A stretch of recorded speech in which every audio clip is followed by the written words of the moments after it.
வலிந்து காணாமல் ஆக்கப்பட்டவர்களின் உறவுகளின் போராட்டம் கிளிநொச்சி நகரில் இன்று இடம்பெற்றது. போராட்டம் ஆரம்பிக்கப்பட்டு 9 ஆண்டுகள் நிறைவடைவதை முன்னிட்டு வலிந்து காணாமல் ஆக்கப்பட்டவர்களின் உறவுகள் இந்த போராட்டத்தை முன்னெடுத்தனர்.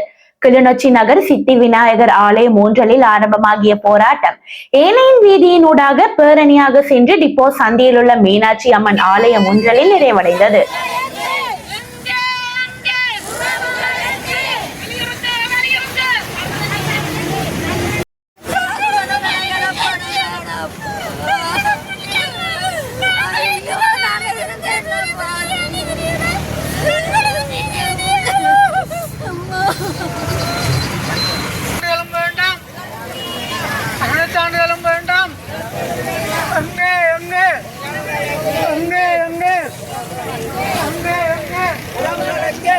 காணாமலாக்கப்பட்ட உறவுகளின் சங்கம் வடக்கு கிழக்கு மாகாணங்கள் ஐக்கிய நாடுகள் மனித உரிமை சபையின் ஆணையாளர் ஐக்கிய நாடுகள் மனித உரிமை அலுவலகம் ஜெனிவா சுவிட்சர்லாந்து 20-2-2026 சர்வதேச நீதிக்கான நீண்ட தூர பயணம்.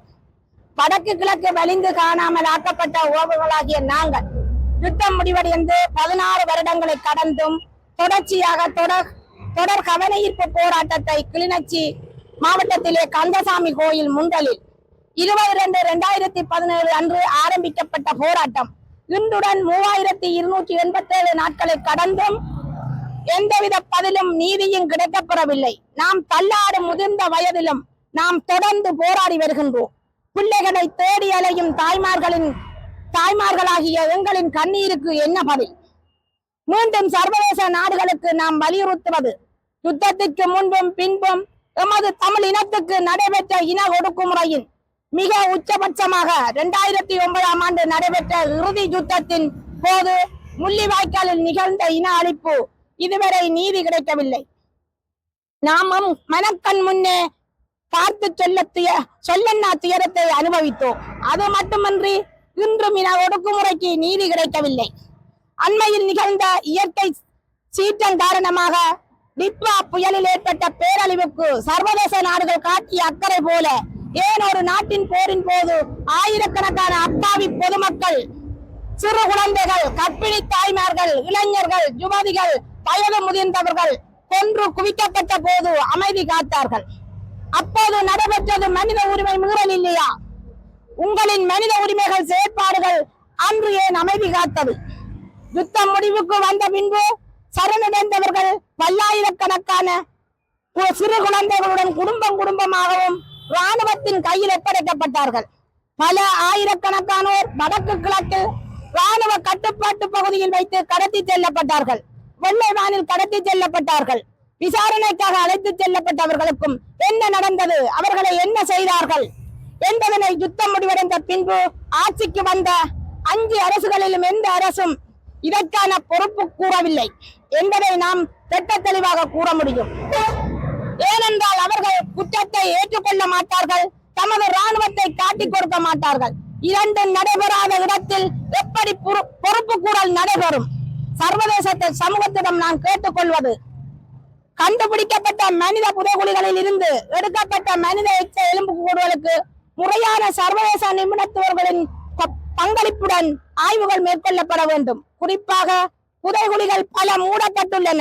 தற்போது செம்மணி புதைகுழிக்கான அகழ்வு பணி இடைநிறுத்தப்பட்டு மீண்டும் நடைமுறைப்படுத்தப்பட்டு கொண்டு இருக்கின்றது. எனவே அதற்கான சர்வதேச தலையீடு அவசியம் என்பதனை வலியுறுத்தி நிற்கின்றோம். படுகொலையை செய்யும் இராணுவத்திற்கு பதவி உயர்வு வழங்கும் நாட்டில் எமக்கான நீதி வழங்கப்பட மாட்டாது. எனவேதான் நாம் சர்வதேச நீதி கேட்டு 3287 நாட்களை கடந்து போராடி வருகின்றோம். வலிந்து காணாமல் ஆக்கப்பட்டவர்களுக்கு சாட்சியமாக இருந்த 400க்கும் மேற்பட்ட தாய் தந்தையை இழந்து நிற்கின்றோம். அவர்களின் பிள்ளையின் உண்மை நிலை அறியாமல் ஏக்கத்துடன் மரணித்து விட்டார்கள். மிகுதியாக எஞ்சிருக்கும் சாட்சியங்களாக இருக்கின்ற நாங்களும் இறப்பதற்கு முன் வலிந்து காணாமல் ஆக்கப்பட்டவர்களுக்கு என்ன நடந்தது என கண்டறியும் சர்வதேச சிறப்பு சுயாதீன விசாரணையை வலியுறுத்தி நிற்கின்றோம். எனவே பின்வரும் கோரிக்கைகளையும் முன்வைக்கின்றோம்.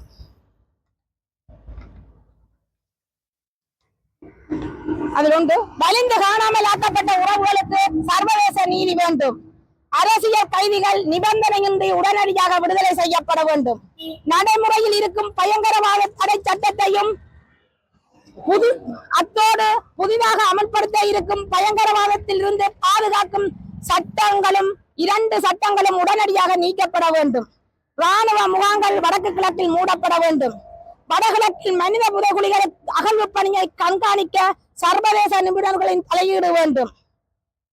பத்திரிகையாளர்கள் மற்றும் சிவில் அமைப்பு பிரதிநிதிகள் மற்றும் மக்கள் எதிர்நோக்கும் புலனாய்வு துறையின் அச்சுறுத்தல் உடனடியாக நிறுத்தப்பட வேண்டும்.